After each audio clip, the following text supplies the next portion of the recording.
السلام عليكم، اهلا بكم في قناة اكلة بسيطة.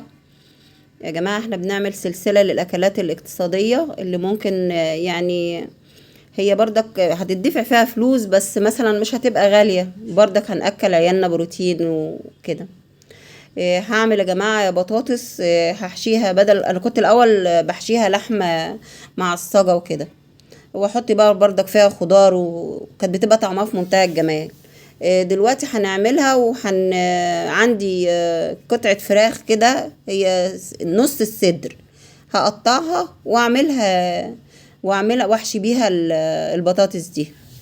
هجيب مثلا بطاطس، انت عايزة لو جبتها كبيرة هتقطعيها من النص كده وتعمليها قوارب، هتشيلي منها الحشوة من جوه. لو جبتيها صغيرة هتعملي الواحدة بوحدتها كده، تقشريها تغسليها الأول وبعدين تقشريها كويس. وبعدين مثلا لو في حاجة فيها حفرة ولا حاجة، يا جماعة دي ما بتترماش، دي بتتنضف الحفرة و... وبتشتغلي بيها عادي يعني. هقطع البطاطس كده، اعمل لها قاعدة من فوق كده ومن تحت، وهقور البطاطساية كويس. انا قطعتها يا جماعة عشان يبقى كويس تعرف تقعد يعني. فانا جيت وقورتها كده بمقورة، تقوريها بمعلقة، بسكينة، زي ما انت عايزة تقوريها يعني، المتاح عندك تقوريها بيه. انا قورتها بالمقورة ديت، وطلعت منها القلب بتاعها ده، مش هرميه يا جماعة. القلب دوت هستفيد بيه، هحمره، وجزء منه احطه تحت البطاطس، والجزء التاني هحطه ناكلوه كده جنب الاكل ده. الناعم بس كده هو اللي هحطه تحت البطاطس. هقور البطاطسايه كويس، بصوا يا جماعه كده، طب بحيث انها تاخد الحشوه اللي احنا هنعملها. البطاطس احنا لما دقناها يعني اول مره نعملها انا باللي هي صدور الفراخ، هي كان طعمها جميل جدا يعني، روعه، بسم الله ما شاء الله، كانت جميله جدا. ممكن تاكليها بعيش، تاكليها برز، تاكليها زي ما انت عايزه، جنبها طبق مخلل، جنبها طبق بتنجان كده. وقورتها بردك، بوري لحضراتكم ان انا ممكن اقورها بردك بالمعلقه، بس انا كان بالنسبه لي اريح ان انا بقورها بالمقوره، لانها بتدي كميه يعني، بتدي اللي هي بيطلع منها الحشو ده، بيطلع وحايد كده صغيره، فبتعرفي تحمريها يعني. يا جماعة، وهغسلها تاني، وبنقعتها في مية بملح اللي يطلع ده، انا كده كنت غسلاها، بس انا هغسلها كمان مرة، وكنت نقعها في مية بملح. وهنا بحمر يعني بحط حبة زيت وهحمرها يعني. ممكن لو انت عايزة تعمليها مسلوقة اعمليها مسلوقة، بس هي الاحسن ان انت تحمريها، وممكن برضك تتنيها زيت وتدخليها الفرن، بس انا لقيت الطريقة دي احسن. علشان ايه؟ انت طبعا كده كده هتصفيها، انت كده هتصفي البطاطس، هتحطيها على ورقة، على مناديل مطبخ، هتصفى ويطلع منها الزيت. فهي الطريقة ديت بالنسبة لي كانت كويسة. هحمرها وما تقلبهاش الا لما تحس ان هي اتسمغت من تحت كده وخدت لون، عشان ما تتقطعش منك. حمريها عادي كده من الناحيتين.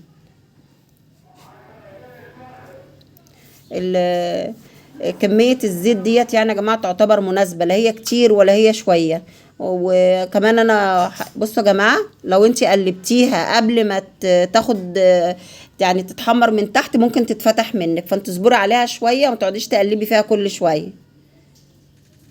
البطاطس لازم يعني تتسمغ حلو كده، عشان ما تبقاش مثلا تتقطع منك او حاجة. التحمير كمان بيديها طعم كويس، فبتبقى طعمها جميل.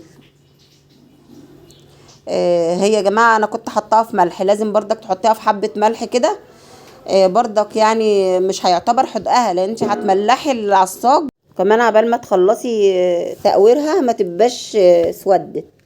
هنا هجيب طاسة او مقلاية او حلة اللي متوفر، واحط فيه حتة سمنة، وهحط الفراخ يا جماعة، صدر الفراخ اشوحه كده شوية يعني. صدر الفراخ انا مقطعاه حتت صغيره، وكنت غسلاه يا جماعه ونقعاه في زنجبيل وملح وطماطم، عندي حته طماطميه صغيره كده، اجي حطها عليها كده ودعكاهم بيها، وحبه ملح.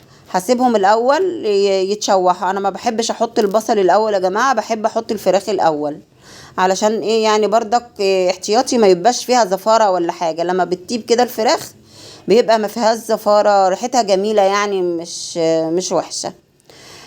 هقلب الفراخ كده حلو لحد ما الميه بتاعتها تنزل منها وتستوي.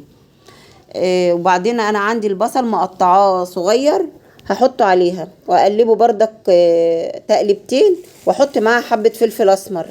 بحب انا بحط على الفراخ وعلى اللحمة وانا بشوحها كده، بحب احط عليها فلفل اسمر، بتطلع لها ريحة جميلة كده ويبقى طعمها حلو.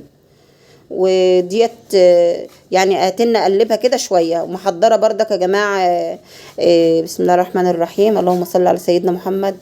محضره حبه فلفل اخضر وفلفل احمر. فلفل احمر ده مش الوان يا جماعه، فلفل احمر عادي، واللي هو الفلفل بتاعنا العادي ده يعني، اللي هو الفلاحي بتاعنا ده. وانا قطعته اهوت، وكان معاهم واحد اصفر اهو كمان بردك فلفل عادي مش الوان، المتوفر عندك اعملي بيه.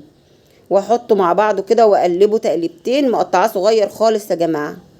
اقلبه تقليبتين اهوت، ما فرقش يعني عن الفلفل الالوان. عندك فلفل الوان حطي، ما عندكيش استخدمي دوت. حطيت بردك التوابل، فلفل اسمر وتوابل توابل الفراخ، وحطيت حبة كزبرة وحبة كمون وملح، وهقلبهم. لو عندك جوزة الطيب اشتغلي بيها عادي، عندك اي توابل اعمليها، مش مقيدة بتابل معين. اللي هو الفلفل الاسمر اهم حاجة يعني، هو ملك التوابل يعني. اهي يا جماعة كده انا خلصتها كده. ودلوقتي هحشيها بقى في البطاطس. هي بردوا الاتنين باردين. هحط البطاطس جنبي كده، وهحشيها وارصها هنا، وبعدين ارصها في الصينية التانية. عايزة ترصها في الصينية التانية على طول عادي يعني. اهو يا جماعة بحشيها بالمعلقة كده بايدك زي ما انت عايزه يعني، بمعلقه صغيره كده هتاخدها. بسم الله ما شاء الله، تتاكل كده لوحديها يا جماعه والله. لو احنا عملناها سندوتشات الحشوه دي هتبقى طعمها جميل في منتهى الجمال كده، وتتاكل لوحديها مع بطاطس محمره كده، وطماطميه مقطعه، بطاطس محمره، حته مخلل كده، تبقى طعمها جميل بردك. مش لازم بردك احط فيها البطاطس وكده، هي شكلها جميل وطعمها في منتهى الجمال. بردك اوزع توزيع عادل يا جماعه، لما ما احطش كل خضار يعني، اجيب حبه بردك الاقي واحده مظلومه ولا حاجه احط فيها وحدتين فراخ كده يعني، اهي واعملهم كلهم بالشكل ده. مع البطاطس اللي طلعت من تقوير البطاطس، حطيت عليها حبه صغيرين كده كانوا باقيين من الحشوه، حطيتهم. وهرص هنا هرص هنا بقى البطاطس. عرفت ليه انا ما رصيتش هنا على طول؟ علشان احط بقى، كنت بحمر لسه حبه البطاطس دول، حمرتهم وخدت حبه منهم شلتهم، هناكلهم جنب الاكله دي كده. وحطيت بقيه البطاطس هرصها كده، اوقفها كده جنب بعضيهم اهوت. بسم الله ما شاء الله، اللهم صل على النبي. جميله، بسم الله ما شاء الله، جميله يا جماعه والله، وطعمها في منتهى الجمال يعني. اصلا الاكله دي يا جماعه انا كنت بعملها في العيد الكبير. بحب كده احتفل انا مثلا كده في العيد الكبير، واقول ايه، اعمل الاكله دي جنب الاكل، كان بيبقى طعمها جميل كده، ومش هتاخد مني وقت ولا حاجه. اهم يا جماعه الحبه دولت حوالي كيلو ونص بطاطس يا جماعه، على نص صدر الفرخه اهم. بسم الله ما شاء الله.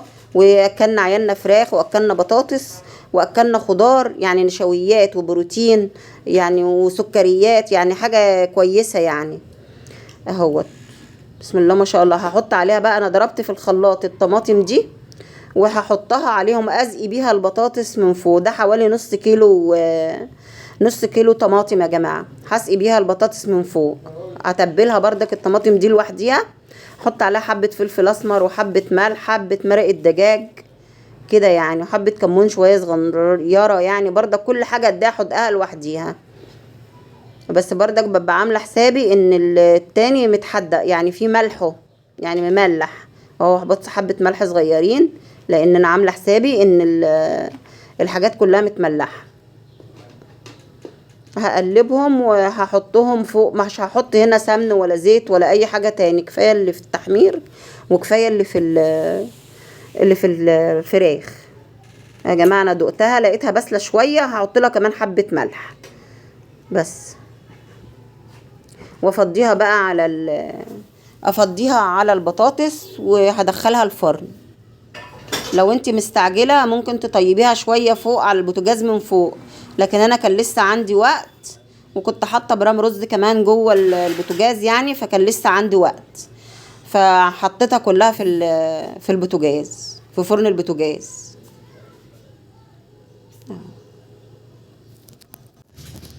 هتقلبها يا جماعه اخر تقليبه، ان شاء الله تبقى جميله وتعجبكم ان شاء الله لو انتوا جربتوها يا جماعه. بس يا جماعه ما تنسونيش في اللايك والاشتراك يا جماعه وتعليق جميل كده. اللايك يا جماعه والاشتراكات ديت بتعلي القناه، فلو سمحتوا يعني ممكن يعني.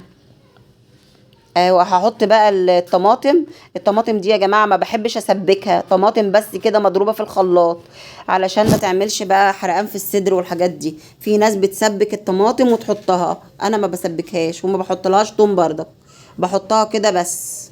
وبعدين ادخلها يا جماعه فرن البوتاجاز، هحطها من تحت شويه وهسيبها بعد كده اطلعها فوق. كان عندي حبه جبنه، دي جبنه شيدر يا جماعه شكلها، وعملت معاها بتنجان مقلي، حشيته يا جماعه جزر وتوم وكده، جزر وتوم وفلفل اخضر، وعملت معاهم قرنين فلفل اهي يا جماعه. بصوا بسم الله ما شاء الله، والله كان شكلها في منتهى الجمال. لو انت عايزه تكتري الصلصه بتاعتها شويه حطي حبه طماطم زياده كمان.